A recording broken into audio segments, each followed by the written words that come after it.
You're listening to Sox in the Basement, a production of the Broadcast Basement Limited, where every show is 30 minutes of good and comes from a basement bar on the south side of Chicago.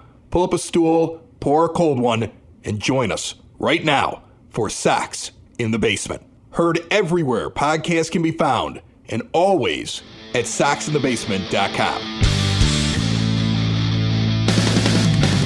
And welcome down to the basement. My name is Chris Lanuti. Dave, my good friend, is ill this week. He is not on the program. It's my fault. I had him on last week, right at the beginning of getting the stomach flu when I wasn't sure what it was. I infected Dave. It took a little bit of time to incubate, and it came out with a vengeance over the last 48 hours. Sorry, buddy, but the show must go on, and I went and got a replacement Dave to come in here this week. Dave Marin, he is known on Twitter as the Sox Nerd, and he sits up in the scoreboard at Guaranteed Rate Field, and he puts up all those really cool trivia tidbits that you sit there and you think to yourself, where do they come up with that? Dave loves stats. We're going to do a deep dive into some stats, especially with guys that are expected to have new roles on the team this year or are joining the team for the first time. And I'm also going to try to get him to tell me what is going to be happening on the scoreboard opening day. I know a lot of White Sox fans are clamoring for a new intro. And when I say new intro, I mean the old intro with the old song, with like an update for this team. We want to be pumped up at the ballpark again. The rebuild is over. Let's go. We're going to see whether or not Dave will spill the beans on that. That is coming up. Also, you may have noticed it's going to happen at some point during this week. Might have already happened on your podcast player. You're going to start to see the Cork and Kerry at the Park logo on the Sox in the Basement logo on all the podcasts. Cork and Kerry at the Park starting on March 1st, the official sponsor of Sox in the Basement. Their involvement with the show brings us the funds and the resources to be able to do some really exciting stuff, including bringing you a second episode every week on the weekends. I believe the release date will be every Saturday, and we will be kicking it off live on Saturday, the 28th of March at Cork and Kerry at the Park for Game 2 of opening weekend. And when I say live, it means we're in person there before and after the game, but we're also live on the Podbean app. The Podbean app is one of the many podcast players that you can listen to Sox in the Basement on. If you listen through Podbean, you'll be able to not only listen live as the show occurs in front of the live crowd at Cork and Kerry at the Park, but you'll also be able to call in. You'll be able to participate in the chat room. You will have all kinds of access to us as it happens. And if you unfortunately don't have the Podbean app, or you're like, you know what, I want to stick with my normal app, don't worry about it. It will be released as a podcast following the live broadcast. I am currently in the process of setting up guests for this event. I have some good ones that I'm working on behind the scenes, but there's one I want to work on right now. If you'll bear with me for just one quick moment here. Let's see if I got the phone number here. I'm going to punch this in, and we're going to see whether or not we can get a guest for it, because, you know, what the heck? You know, I'm starved for content today. Let's just try to book the guest right here on the show. Chicago White Sox speaking. May I help you? Hi, I'm looking for Brooks Boyer. Okay, I can try his assistant. My pleasure. Thank you.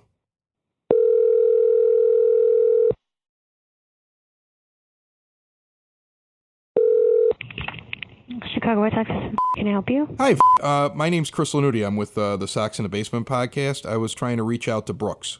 He's actually in a meeting right now. Can I have him call you back? Yeah, of course you can. I'd love to talk to him. We're hoping to have him on as a guest on our show. I saw him at Sox Fest. We're doing a live show out at Cork and Kerry at the Park on the 28th on opening weekend.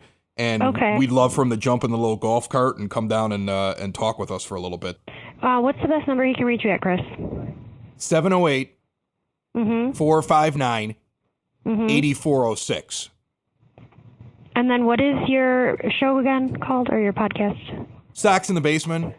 Sox in the Basement. It's like the biggest White Sox podcast there is. I sit in the basement with my buddy Dave, for fans, by fans, linked up with Cork and Kerry at the Park, a Southside tradition. We talk White Sox baseball. It's a big deal. He knows. Okay. I will let him know. Thank you. You're welcome. Bye-bye. I don't know. You think he's going to get the message? I don't think he's going to get the message. We might have to try something else. Every once in a while here, Sox in the Basement brings in a regular guest. We have several of them that will pop up from time to time. One such man goes by the Twitter handle @SoxNerd on your White Sox Twitter. He also comes up with all of the really cool trivia tidbits you see on the scoreboard at Guaranteed Rate Field at Sox home games. He let me up into his secret kingdom last year at the end of the year. I got to go see it. I got to go see how the whole thing worked up in the scoreboard. Dave Marin's on the line. How are you, Dave? Chris, how are you? Good. I'm good. You laugh at that, man. That was cool when you brought me up there. I thought that was really neat. I will say this about that. I maybe have the best seat in the house there. I'll tell you that much right now. I love that place. You do have, it just, people are paying way too much money to have a seat not as good as yours where you're sitting to set up that scoreboard. It's incredible. I know. I try not to harp too much on that because, you never know. All of a sudden, that'll be a new elite section, and you guys will actually be in the scoreboard again. Yeah, why not? Sure. All right, so I'm going to start right off and ask you before we get into some of the stuff to be more your forte, but I got to ask you as a fan, what did you think of the offseason? Oh, it's great. They had an off season like this a few years ago where they got a lot of good signees. I think Adam Dunn and David Robertson. But this team looks like it is fitting together better than any other team in recent Sox history that I can think of. Maybe that 2008 team was really, but you got to go way back for that. But, just reading the reports out of camp, it just seems like everyone is very, very cohesive and fitting together really well. So I really like the offseason. I think it's been great. And you get the opportunity now with all of these new players coming in to kind of do some deep dives into some stats and try to find some tidbits. How hard are you working on the new guys right now, getting ready for stuff? I've been digging up stuff on the new guys and some of the old guys as well. Just the other day, and I'll tell you what, I know a lot of people are not fans of Tim Anderson in the top spot because of his lack of walks. But, whenever he bats first, I always put a stat up on the board about his performance, not only leading off, but start actually, the first batter of the game for the White Sox. And as a leadoff hitter, he slashes 273, 296, and 435 with 18 homers. That's in 119 games as a leadoff hitter. Now, as the first batter of the game, his batting average is 376, his on-base percentage is 387, and his slugging percentage is 573 with 5 homers. And that's 119 times leading off the game. He's really good in that first at bat. Like that first at bat is the thing. But the problem is then he goes back to being, but that's the weird thing. Like what you touch on there is a really interesting stat because the whole idea is I want a guy up at the top of the order that's going to get on base a lot. And you look at the raw stats of him when he's a leadoff hitter, and you go, man, he doesn't even have an OBP of 300. But when you think of that one at bat that starts off the game, he's actually really good. And maybe that one at bat wins you the game. But I will tell you this. Here is the maddening thing about Tim Anderson. In those I even hate to bring this up. In those 119 times that he has led off a game for the White Sox, he's walked once. Well, that's a stat you can't put up on the board. Like that's in your, I want to put that up there, but I can't. Well, Chris, I have these stats. Like when he bats first, I've got these great stats. I've got maybe 5 or 6 right in a row of him starting the game. He swings at the second pitch, all that work is out the window. So, but the good news is he's getting a hit or hitting a homer. So, but I get that. I get how people are not fans of him in the leadoff spot. But those game starting stats are so impressive. And I haven't really done a deep dive on how they compare to Brett, the great Ricky Henderson or Brett Butler or Tim Raines or any of those great leadoff hitters. But I got to believe that those are some of the, best. And it's not like it's a small sample size either. It's 119 times. That's a lot. So that is interesting. Who is the guy that you've gotten now that's new to the team, whether it be a guy who's coming up from the minor leagues who's going to be on the team like Luis Robert or a new free agent that's come on that you have found the most interesting stuff that you sit there and go, this guy is a treasure trove of cool like outside of the box stats that I can't wait to put up there? Let me give you this one that I found right when he signed, and in light of recent events, it's become a lot more interesting. Steve Cishek, the reliever, he's held Altuve hitless in 9 at-bats in his career. Now, I didn't dig up and see how many of those were actually in Houston, right? But, you know, he's held Altuve hitless in 9 at-bats in his career. So I thought that was pretty good. Edwin Encarnacion has hit 56% of his home runs against teams with at least a 500 record. Yeah, why not, right? Yeah. And how about Dallas Keuchel, 15-7 against Detroit, Cleveland, Kansas City, and Minnesota. Now that's a fun stat. I like that stat. Yeah. That's the stuff I kind of look for. How guys do against division rivals and things like that. And Gio Gonzalez coming back is kind of cool. You know, he was signed so long ago that people kind of, you know, forget about him. But, you know, he was originally drafted by the White Sox. And he, Doug Drabek, and Jack McDowell are the only pitchers ever drafted by the White Sox to win 20 games in a season. And Gonzalez and Doug Drabek did it without the White Sox. When they weren't with the White Sox. That's correct. So I've done a lot of digging on that. One that I just found out recently when Renteria, tipped his hand, but we all kind of knew that Lucas was going to start opening day. If Giolito wins his opening day start, he will be the first right-handed starter to win on opening day at home for the White Sox since Orville Grove did in 1944. And I kept going back and back and back and looking for a right-handed starter that had won on opening day for the Sox, and I got back to 1944. And then when you think, too, like the Sox have had a lot of lefties start on opening day, but Giolito, I think, is he's going to be an interesting one throughout the year. I really enjoy digging up stuff on him. I just really like watching him pitch, and I love his attitude. He's quickly becoming one of my favorite players on that team. Now, I'm going to ask you a question. I don't know whether or not you'll be able to tell me this, but there has been a thing now over the last couple of years where fans want to see the old introduction, the Pirates of the Caribbean music. They're wondering if that stuff's ever coming back. It's been insinuated by the White Sox when they get good, maybe you'll see it again. Is there something new this year up on the scoreboard? Do you know what the intro is? You know, to be honest with you, it's so early. I don't know. Are you hearing any rumblings? Any rumblings on it? Like, have you talked to anybody in there? You don't have to tell me what it is, but have you heard anything? I heard that they had a good time in Arizona. How's that? Okay. You know, getting all the video and the pictures and things like that. No, I don't know. And to be honest, I don't know how far along they are with that. So I wish I could give you a more definitive answer, but I don't know. I will say this: I like that. So yeah, I would love to see that come back. You know? Yeah, it was really good. I've been known to call it up on YouTube a few times and watch it myself. So you could just bring back the music, and you could. And what's great is that I see all these fans that have put together these amazing things on. They'll make a YouTube video and they'll release it on Twitter or Facebook or something like that, and they're using that music, and they've reinserted now this team in there along with some big moments in White Sox history, and you could tell the fan base is clamoring for it. And I just feel like we're starting to become like a fan base that's coming back. It's going to get raucous out there this summer. I think they're going to have a great year. I think you want to have that energy. I'm talking about it right now. I'm getting tingles. Like, I want that back. So if you talk to the gang that puts it together, you tell them that there's a groundswell for this, okay?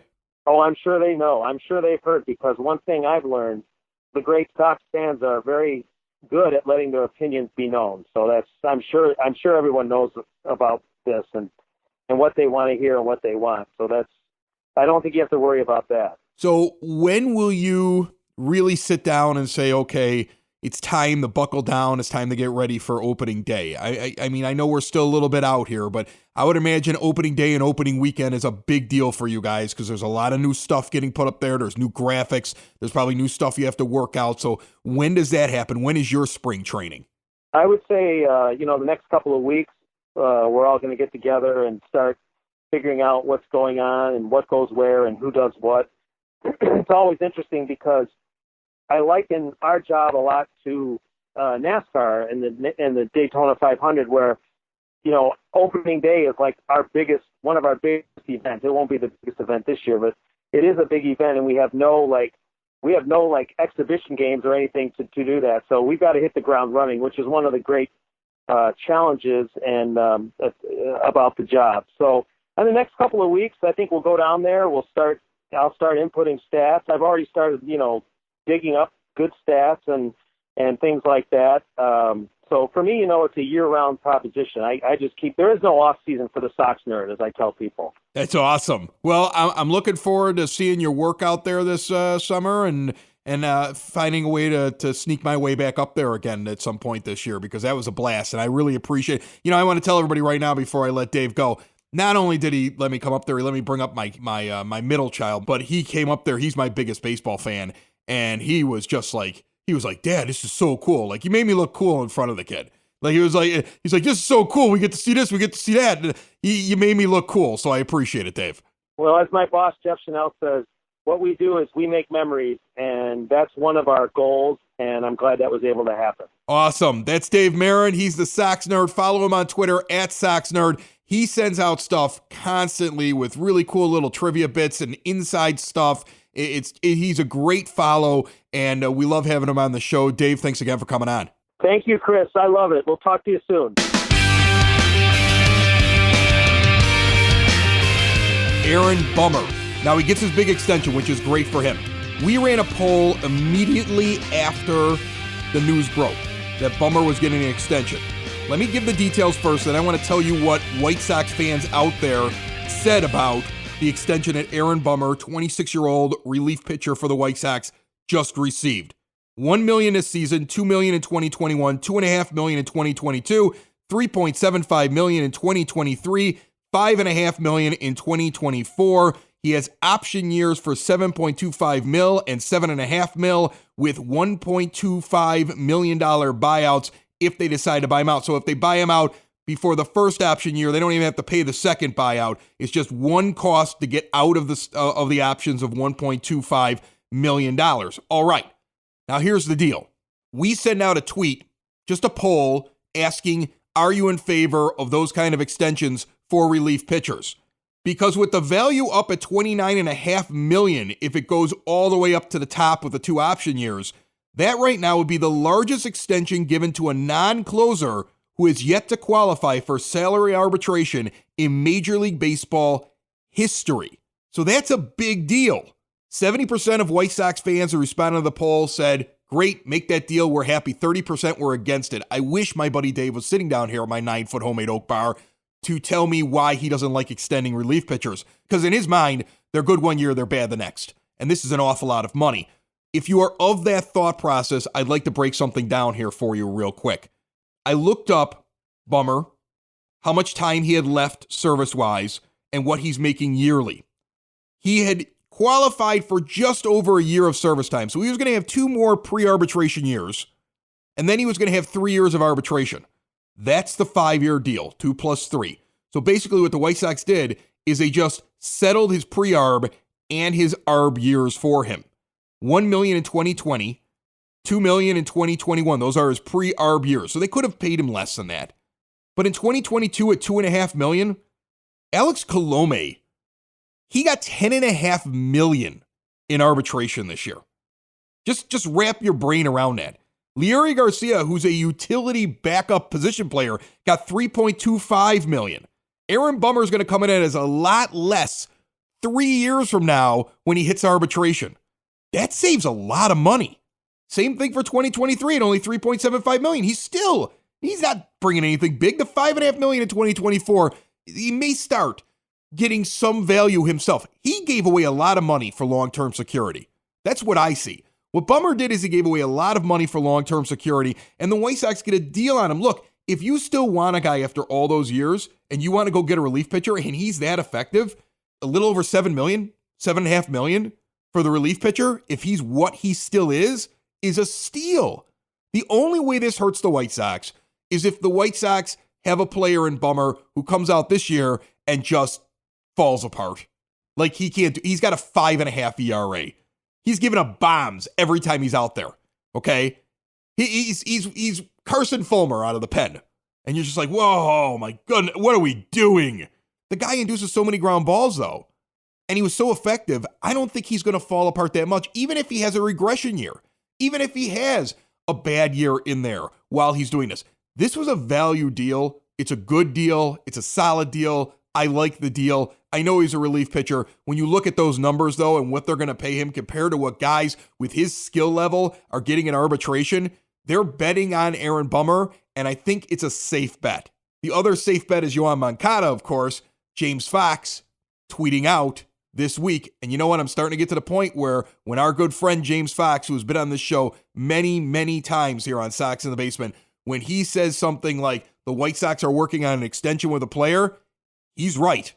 And he normally has the years, supposedly 6 or more years, supposedly the richest contract the White Sox are going to hand out in their history. The actual tweet. The White Sox and Yoan Moncada in discussions on a contract extension. It should be for 6+ seasons, and the total outlay would be the largest in franchise history if completed. Now, Moncada has said, I don't know anything about it. That's up to the agents. Standard answer. I trust James. James has been on these things all off season. He's got somebody in there. White Sox are probably like, where is he getting this from? Good for you, James. Also, can we just recap one quick thing that Dave Sox Nerd Marin said earlier on in this program? Here it is. And I know a lot of people are not fans of Tim Anderson in the top spot. And as a leadoff hitter, he slashes 273, 296, and 435 with 18 homers. That's in 119 games as a leadoff hitter.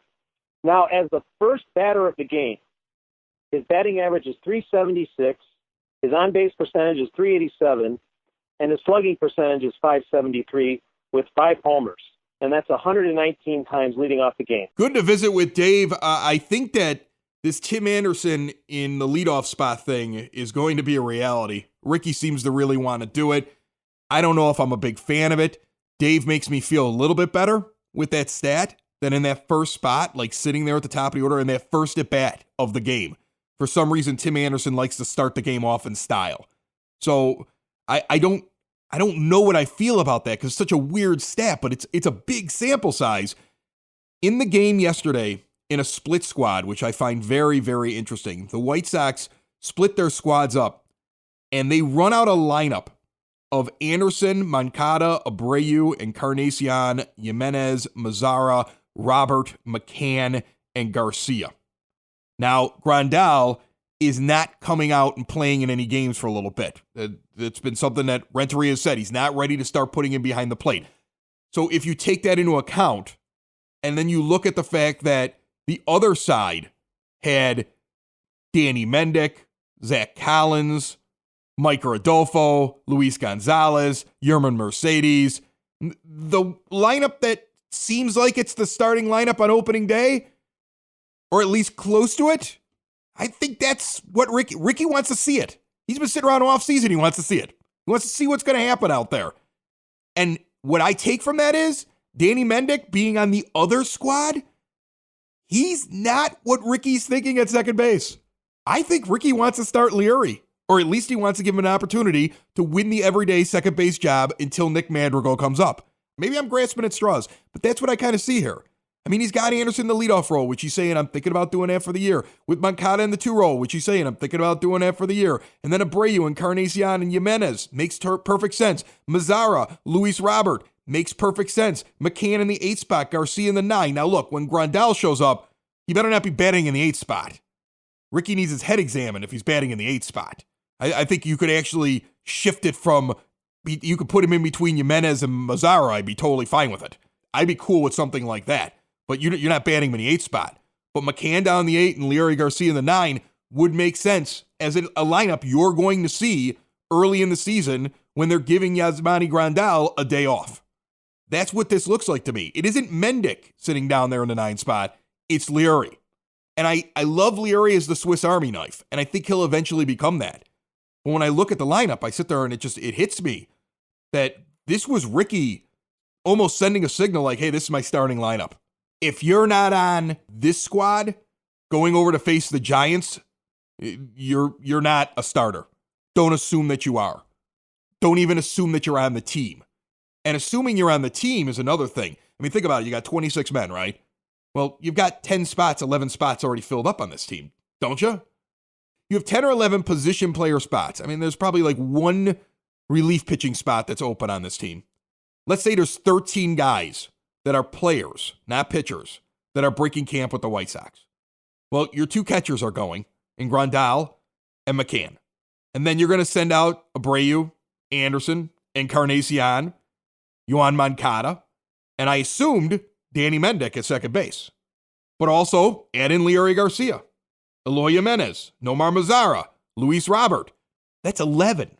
That means there's 2 spots, assuming that Mendick is still in the mix for the second base job, which I believe he is. That's 2 spots for Adam Engel, Blake Rutherford, Yerman Mercedes, and then some of these non-roster invitees. Nicky Delmonico, who's going to try his darndest to make the team. Daniel Palco is going to try his darndest to make the team. Nick Madrigal still wants to make the team. And then you get the fun of watching Andrew Vaughn go out there and just look like a professional hitter. I mean, it's just going to suck when they sit there and say, okay, now we've assigned him the minor league camp because we want to let the other guys get games and we know he's not breaking camp. And you're going to be like, oh, he was so much fun to watch. You know, he's coming. He's coming eventually, but you're not getting him. But I mean, think about those guys that I mentioned, and there's like 2 spots. Unless, of course, Ricky's even sitting there saying that, okay, there's actually 10 spots that are taken. There's 3 spots because Garcia's the second baseman until somebody takes it from him. That's a lot of names fighting for things. And I get it that people are rooting for Nicky.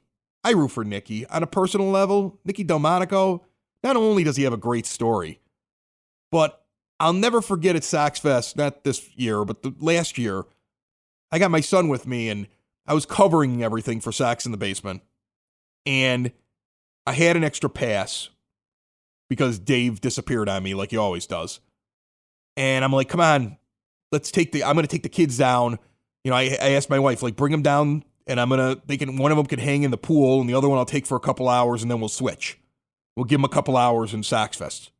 All Dominic, my son, wanted to do was get a Nicky Delmonico autograph. I have no idea why. But at that point, he's 10 years old, about to go on 11, and he wants a Nicky Delmonico autograph. Well, unfortunately, he can only get in the Nicky Delmonico picture line. So he stands there the whole time. He gets up there. He's probably like one of the first 20 people to get up there in the picture line. He gets a picture with Nicky, and he tells him, Mr. Delmonico, Dominic's great at this. He'll look at you right in the eye. I get a lot of adults that tell me this. He'll look at you right in the eye, and he'll shake your hand. Like, I've been trying to teach him, like, this is how you talk to people. So he looks him right in the eye. He's like, Mr. Delmonico, would you sign my baseball card? And right away, like, one of the security guards is like, no, kid, this is just photos. And Nicky goes, that's okay, kid. Just stand off there to the side. When it's all done, I'll get you. So now Dominic goes and stands off to the side. Well, he waits for like 40 minutes. Everybody else has to get through. It's an hour-long line. He got through in the first like 20 minutes. So he's just standing there patiently. And I'm spending 40 minutes telling him, look, kid, there's like 12 security guards and the door is right there next to the stage. They're going to hustle him right out. I know he promised you, but there's no way he's going to remember that 40 minutes later. There's no way with all these people walking up and talking to him, he's going to remember you. And people are trying to sneak up on the side, so they're blocking him. Like, he's little, so like Nicky can't even see him anymore because people are walking up to take pictures of Nicky from the side. And the whole thing ends. Security's ushering everybody away. Nicky Delmonico's leaving. And my son is like walking up and he's standing behind 2 security guards. And he's so little standing behind them. And he just gets out a weak like, Mr. Delmonico. And Nicky Delmonico, he stops right away, turns around. One of the security guards goes, no, Nicky, we got to go. He goes, no, I promised this kid I was going to sign. So now everybody sees him sign. So now security, and you feel bad for security because now they have to kind of like block everybody else because they're going to take advantage. Oh, well, Nicky signed for this kid. Now 50 people want to run over there. But he's doing it because he promised him in the line he'd take care of him. And he gets the little signature from Nicky Delmonico, and he made his absolute day. So trust me, I root for Nicky Delmonico to do well. Do I think he's making the 26-man roster? I don't. I just don't.